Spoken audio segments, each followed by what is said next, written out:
Je préfère que tu fasses intervenir puisque je prends les arguments des uns et des autres pour pouvoir... Non, il y a eu beaucoup d'arguments. Tu es là en même temps. Il faut aller. Comme c'est toi qui as mené la chose, tu es là en même temps. Tu veux être candidat ici dans notre pays, là? Je suis candidat en 2029 et la loi me le permet et je suis citoyen ivoirien et j'interdis quiconque me traite d'étranger et de Libanais. Je vais le poursuivre en justice parce que je suis ivoirien, né de parents nés en Côte d'Ivoire avant l'indépendance. Je suis citoyen ivoirien de droit. Mon pays est signataire de multiples conventions qui encadrent la citoyenneté. Ou alors, on va me dire Toi, blanc que je vois là, tu es un Ivoirien.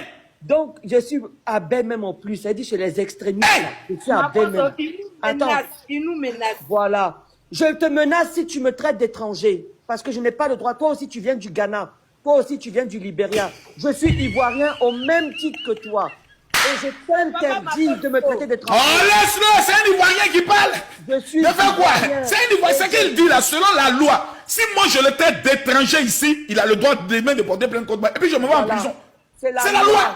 Tu n'as pas le droit. Ce qu'il dit n'est pas faux, c'est la loi. Et d'ailleurs, je vais prendre rendez-vous avec le procureur dans la semaine pour signaler. Et de la plupart des gens là, ils sont hors de Côte d'Ivoire. Hein. Ces gars qui sont les plus... Ah, c'est bon maintenant, Hussein. Est-ce que tu vas pas prendre le soin aussi? Est-ce que... Parce que t'as dit, en fait, est-ce que tu es d'accord avec moi d'abord que il existe vraiment un malaise, pas entre les Libanais et les Ivoiriens, toi qui es Ivoirien, est-ce que tu es d'accord qu'il existe d'abord un grand malaise par rapport à une réciprocité qui n'est pas équitable? Eh bien évidemment, mais ça s'explique par plusieurs raisons que je peux développer. D'abord, quel est le nombre de la communauté ivoirienne qui est présente au Liban? Elle est quasi inexistante. Les Ivoiriens ne sont pas un peuple d'immigrants. C'est un peuple qui s'émigre que vers des pôles, notamment on a remarqué que ce sont des pôles d'éducation. Ça veut dire l'Ivoirien, quand il va vouloir voyager, il va pas aller en Russie, malgré qu'on voit beaucoup de gens qui sont assis en France, en Belgique, en Italie, en train de souhaiter la victoire de la Russie sur l'Occident, mais ils vont pas aller en Russie. Ils vont aller dans des pays où il y a des pôles d'éducation, où il y a déjà d'autres Ivoiriens qui sont installés, notamment l'Amérique du Nord, l'Afrique et puis l'Occident. Tu vas prendre aujourd'hui un Ivoirien par la main, tu vas lui dire, va au Liban, dans un pays qui est en crise, où il n'y a pas assez d'opportunités, faut aller souffrir, faut aller rentrer en brousse au Liban, tu vas créer des initiatives, il va te dire, lui, il veut pas. Lui, il veut partir, s'asseoir dans des pays où il y a de l'aide sociale, ou bien où il y a ses frères et sœurs, ou bien où il peut aller à l'université faire des écoles. Mon frère, quand moi, mon grand-père est arrivé ici, en 19... Madame, taisez-vous. Je ne vous permets pas. Je suis en train de développer et vous pouvez m'agresser. Ça oh, toi aussi, c'est bon, Hussein. Tu as la parole. Parle maintenant. Non, je suis en train de donner des éléments probants. Et si ce n'était pas ton live, je n'allais pas monter ma Kosso. Je suis invité à de nombreux lives, je ne suis pas monté. Quand mon grand-père est arrivé ici, dans les années 1930, ça va faire 100 ans dans 5 ans. Mon grand-père, il est venu ici, il n'est pas venu avec de l'argent. Il est venu, il a souffert. Il était à Gboville. Il est rentré en brousse. Il était intermédiaire entre le colon et les autochtones. Le Libanais, quand il s'en va au fin fond pour s'installer là depuis des générations, ce sont des bosseurs. Ils travaillent à la sueur de leur front. Ils prennent des risques. Combien de Libanais sont morts avec des coupeurs de route dans les différentes crises qu'a connues la Côte d'Ivoire? Combien de Libanais ont perdu la vie dans les cas de braquage et de tout ça? Vous voulez que je vous donne le chiffre? C'était les risques qu'ils ont pris. Parce que les Libanais sont des gens qui s'émigrent. Ça veut dire qu'ils prennent le risque d'y aller. On n'a jamais interdit à une communauté d'aller s'installer. Il y a des communautés qui sont installées au Liban avant la guerre civile de 1975. Ils sont tellement nombreux et bien implantés qu'ils sont devenus députés, qu'ils dirigent des maires de leur quartier. Alors, c'est la loi des influents mondiales. Les Africains ne partent pas en Asie. Sinon, il y aurait eu Pourquoi les Ivoiriens ne s'installent pas aussi en Inde ou au Japon ou bien en Corée? Pourtant, là-bas, vous dites qu'ils sont comme ça. C'est le flux mondial. Les Libanais sont des commerçants depuis la nuit des temps. Maintenant, en ce qui concerne la politique, je peux vous dire qu'il y a de nombreux Libanais qui ne sont pas intéressés par la politique. Makosso, le pouvoir économique est 10 fois plus important que le pouvoir politique. Parce que c'est l'argent qui fait le nerf de la guerre. Les Libanais, ils sont là en train de rigoler. Mais vous pensez qu'ils sont intéressés par la politique ivoirienne? Toi, tu es intéressé pour ça, pourquoi? Toi? Moi, je suis intéressé parce que je suis président d'une grande association d'utilité publique. Et parce que je suis implanté dans une localité rurale. Et parce que j'ai envie d'envoyer... Quand vous ouvrez vos micros comme ça, c'est pas bon. Laissez-le finir, vous allez réagir. Parce que je suis candidat à Agboville pour changer le quotidien de vie de mes administrés. Parce que j'ai envie d'envoyer du partenariat. Parce que j'ai envie de développer les choses. Et quand tu as un mandat, quand tu es élu au suffrage universel, tu es plus crédible sur la scène internationale pour amener le développement de ton pays. Le président Ado, c'est quand il a été élu... Est-ce que tes frères d'origine libanaise te financent dans ce projet-là? Pas du tout, ils sont d'ailleurs... Oh, arrête! Pas ça avec moi! C'est moi qui ai inventé la marmaille! Tes frères libanais... Bon, tu es un frère ivoirien, mais est-ce que la communauté libanaise ne te pousse pas financièrement? Non, ils font comme Hassan Hayek, ils ont peur. Ils disent laissez la politique, on n'a pas envie de leur bouche. Laissez-nous continuer dans notre force économique. On ne veut pas la politique, nous-mêmes le Liban politique, là, ça ne nous intéresse pas. Tu parles au général, sois franc. Putain de bordel de merde! Pourquoi tu fais ça le noir? Je suis franc. Et d'ailleurs, Hassan Hayek que vous voyez, il peut monter. Nous ne sommes pas en bon terme, moi et lui.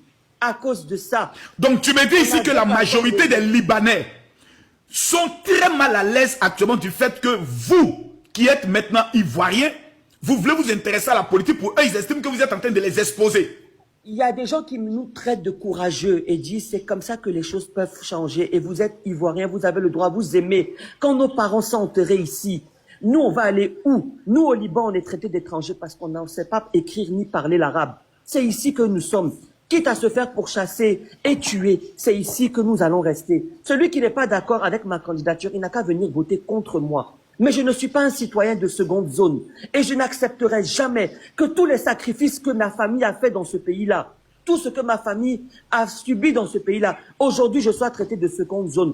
On n'est pas dans la Shoah de Hitler pour dire qu'un naturalisé n'a pas le droit. Et moi, quand je serai élu, au contraire, je serai plus fort et plus crédible pour attaquer le Liban et leur dire, voilà un exemple pour montrer la fraternité de mon pays. Et de dire, voilà en Côte d'Ivoire... Est-ce que tu n'es pas en train de nous escroquer? Ça, c'est de l'escroquerie. Tu n'es pas en train de nous escroquer. Ça, c'est le langage d'un homme politique. Non, mais je suis un politicien. Donc, tu es en train de nous marmailler là. Et quand je vois des gens qui sont en train d'écrire, je vais voter pour lui. Non, pas du tout, Bakosso. Tu sais très bien que je ne suis pas dans la marmaille. Moi, je n'ai pas été d'accord avec toi dans certains combats. Quand tu as envoyé... Moi, je suis... D'ailleurs même, je suis contre toi dans ce que tu as appelé le combat de la... Qui a fermé son micro? C'est moi qui a fait le débat avec toi sur le Dieu des Africains contre le Dieu du Christ. Ici, je te dis par exemple quelle est ma position. Ici, par exemple, tu défends une position de... Moi, par exemple, vous voyez, on n'a pas la même opinion. Moi, mon opinion, je suis contre tout ce qui est participation des naturalisés à la candidature des législatives et des députés, plutôt municipales. Je suis contre. Je ne veux pas qu'un naturalisé puisse être candidat parce que c'est un pouvoir décisionnaire. Mais ça, c'est mon opinion. Ça ne m'empêche pas d'écouter Hussein, qui est un Ivoirien, donner aussi son opinion argumentée et de le comprendre. C'est ça le débat. Vas-y, Hussein.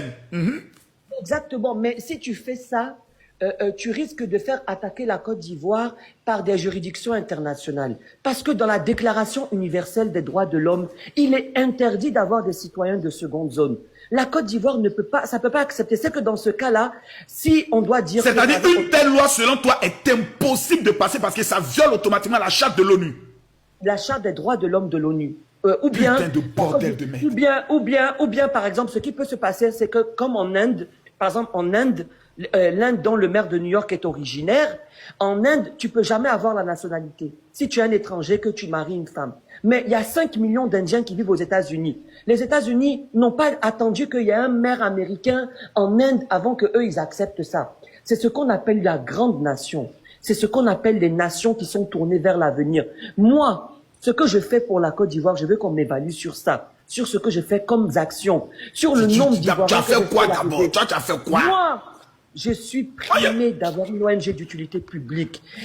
À Agboville, j'ai contribué à former de nombreux jeunes. J'ai brisé le fait qu'ils veulent aller se jeter dans la Méditerranée, mourir, mangés par des requins ou les tortionnaires libyens. Toi qui es là, toi, ta petite tête que voilà, toi, tu as fait ça? Mais rentre sur ma page, tu vas voir. Mais rentre sur ma page.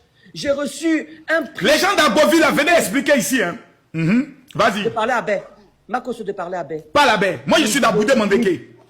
Midi Dofo, Mabio monte. Le village de Mabio, Aboudé Kwasikro, je connais bien. Mon grand-père était chef coutumier de Hanau. Mais il faut rappeler un chiffre très important.